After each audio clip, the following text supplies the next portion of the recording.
Today we're doing a day in the life review of the iPhone SE2 in 2024. So today is a cloudy Sunday here in New York, so we're going to go out and get some coffee, do some sightseeing, take some photos and videos on the phone here, and much more, all while using the iPhone SE2 to give you an idea of how this phone holds up in 2024.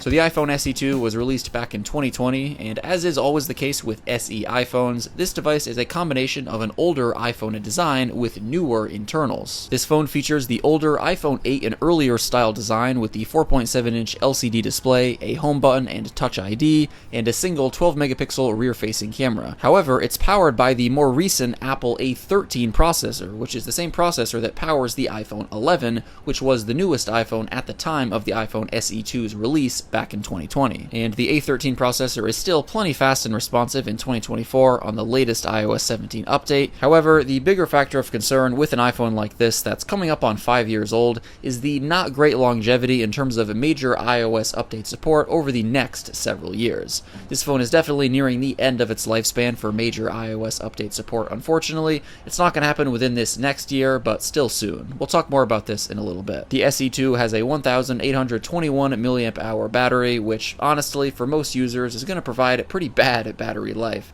The battery performance of this phone is arguably its biggest downside. But of course, battery performance entirely depends on how each user uses their phone, and it also varies based on the condition of the battery in each specific iPhone. And in a few minutes, we're going to head over to a park called the High Line to take some photos and videos using the iPhone SE2, but after drinking my coffee, I noticed the clouds were looking a bit sketchy, and sure enough, a severe thunderstorm warning was issued, so I ran over to the corner store to pick up an umbrella, which I ended up being very thankful for a little later on. But anyways, time to catch a train to that park.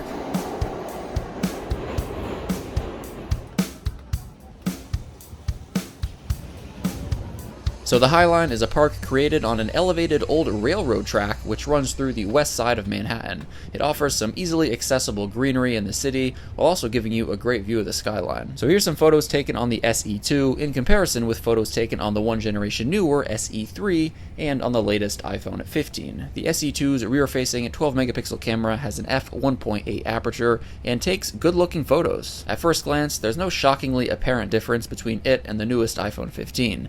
Ever since around 2019, Apple's iPhone camera systems have just gotten so good to the point where, at first glance, you're not going to notice any substantial difference between an iPhone like the SE2 here that came out back in 2020 versus an iPhone like the 15 that just came out last year in 2023. Now, this being said, newer iPhones like the iPhone 15 here have much more advanced camera systems. The iPhone 15 has a 48-megapixel main camera lens, resulting in it outputting 24-megapixel shots as opposed to the 12-megapixel shots that all the older iPhones with 12-megapixel cameras output, and when zooming in on photos you've already taken, the photos from the 15 are noticeably sharper, but differences like this are to be expected when you're using a more budget-friendly iPhone SE model like this. The max digital zoom on the SE2 and the SE3 for photos is 5 times, while the newest iPhone 15 has a max digital zoom of 10 times thanks to its 48-megapixel camera lens. And the iPhone SE2 has a 7-megapixel front-facing camera with an f2.2 aperture, and it's nothing special, but it'll function just fine for typical front-facing photos. And I just want to take a moment and give a big thanks to Charge for sponsoring this video. Their IceMag power bank is the world's first magnetic power bank that features active cooling with a built-in 8,000 RPM fan to help reduce heat generated during the charging process. It packs 10,000 milliamp hours inside and features 7.5 watt wireless charging. It's also fully MagSafe and Qi compatible, and it supports wired charging with a max speed of 20 watts. What I personally enjoy most about this product is how it stands out from any other power bank on the market. It features a futuristic see-through design with full spectrum glowing RGB. This aesthetic, in combination with the active cooling fan, creates a very unique and standout look, all while charging up your iPhone and keeping it cool while doing so. This is definitely the most eye-catching and equally practical power bank that I've ever seen. I'll leave a link to where you can check out the Charge IceMag power bank in the video description down below. Big thanks again to Charge for sponsoring this video. In terms of video recording on the SE2, for the most part, same thing to report here. Very passable and good-looking 4K 60 frames per second video. You can definitely notice the latest iPhone 15 outputs better-looking video with sharper detail and richer colors. But both of the iPhone SEs here put up a pretty good fight against the iPhone 15, all things considered, and the maximum digital zoom for video on the iPhone SE2 and the SE3 is 3 times,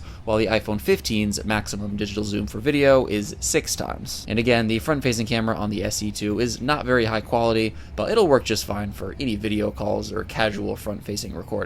Alright, it is officially like downpouring here, so saw a Shake Shack downstairs. Could use some shelter for a bit, could go for a burger, so let's head down there. And guys, whenever I use an iPhone SE, I'm instantly reminded of how much I enjoy the older home button 4.7-inch display, iPhone design, and size. Not only is it a very compact and thin device that's comfortable to hold and carry around, but also having Touch ID is so nice. I've personally found that Touch ID is straight up more reliable than Face ID in a variety of situations where your face isn't aligned right in front of your phone. Also, being able to access pretty much any area of the screen with one hand is very convenient. All this being said though, all these same reasons are also why this phone has a very outdated design. A 4.7-inch display is very small by today's standards, especially with these very large bezels on the top and bottom. To really put this into context, the front display panel of the iPhone SE2 and the SE3 is the exact same size and overall format as the 10-year-old iPhone 6. It's pretty insane when you realize just how long Apple has kept this same form factor around for, and that they're still selling today with the iPhone SE3. But even though this is a very outdated design, there's a large subset of the population that doesn't care, and I think Apple knows this, and that's why they continue to sell these devices. So we're going to walk over to one of my favorite coffee shops to do a few hours of work. And as usual, I took around a 20-minute break within this time period to use the phone to browse social media, Instagram, and Twitter. And after wrapping up this work, before we head out of here, I want to talk about the overall value of the iPhone SE2 in 2024, the price, and where you can buy it. So you can get a good, used, unlocked 64GB iPhone SE2 for around $100, give or take a little bit on used marketplaces like eBay or Amazon. And honestly, for just $100, I'd say this is a pretty solid deal. You're getting a very bare bones iPhone experience, but the SE2 delivers on most of the important fronts. The biggest two downsides of using this phone are the pretty subpar battery performance and the not so great longevity in terms of major iOS update support long term. Now this being the case, if you're considering buying a used SE2 and you're able to pay an extra $60, I'd recommend going for the iPhone SE3 used instead, which you can again get for around $160 on used marketplaces. And pretty much the only reason I recommend the SE3 instead of the SE2 is the fact that the SE3 has a 2 generations newer A15 processor powering it, as opposed to the A13 processor powering the SE2 here. And the SE3 also has an extra gig of RAM, it having 4 gigs of RAM, while the SE2 here has 3 gigs of RAM. And a newer processor and more RAM will definitely result in a longer lifespan in terms of major iOS update support over the next several years. And if you're in the market for an iPhone SE, I would assume you probably want to hold on to your phone for a good few years. And spending that extra $60 for the iPhone SE3 will definitely lock you in for more years of major iOS update support over the coming years. This being said though, the SE2 will be getting at least one more year of major iOS update support,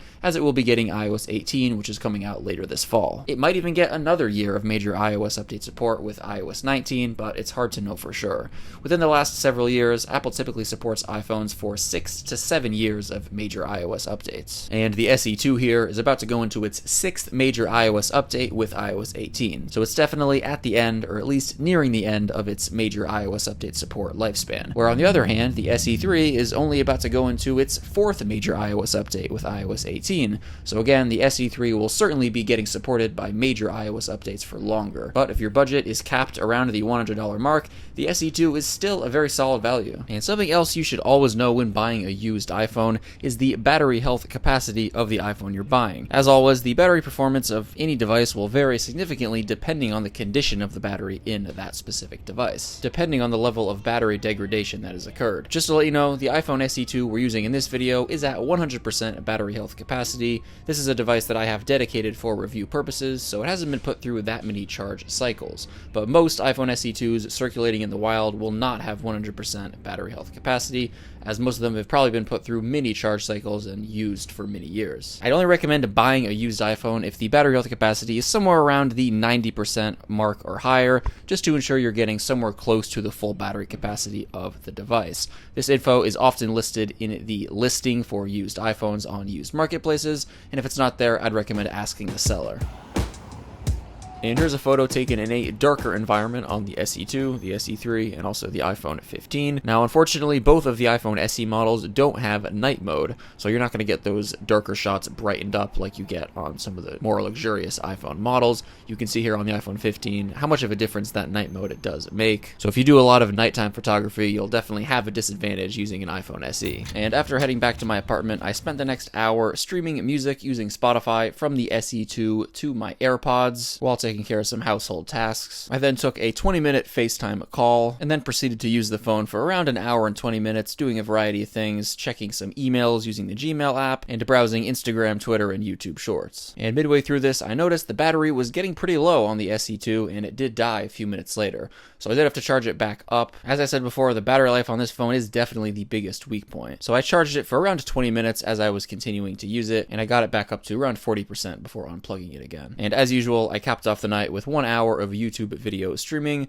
from the SE2 to my AirPods. So in conclusion, overall, the iPhone SE2 holds up quite well in 2024, with two major downsides: the battery life and the longevity over the next several years in terms of major iOS update support. As you saw a little while ago, this phone did die on me towards the end of the day after only a few hours of on-screen usage. This being said, I did use GPS quite a lot throughout the day. As you can see, I had 47 minutes of background GPS usage, but all things considered, even with that, in combination with other things I've done on the phone throughout the day, this is largely considered moderate usage by today's standards. So again, the battery life on this phone is definitely not very good. And in terms of the not great longevity, in terms of major iOS update support over the next several years, that's just to be expected considering this phone is coming up on 5 years old. But considering you could get this phone for only $100 in the used market, you can't really complain too much. I will say though, if you're considering buying one of these iPhone SE2s used, if you can pay an extra $60 or so to get the iPhone SE 3rd gen at around $160 in the used market, I would do so, as you'll definitely be getting more longevity in terms of major software update support, as it has a newer processor and more RAM. But again, all things considered, at the $100 price point in the used market, the SE2 here is a pretty solid value. And guys, that just about wraps it up for this video. Let me know your thoughts on the iPhone SE2 in 2024 in the comments down below. Thank you all so much for watching this video, and of course, as always, I'll catch you in the next one. Peace out.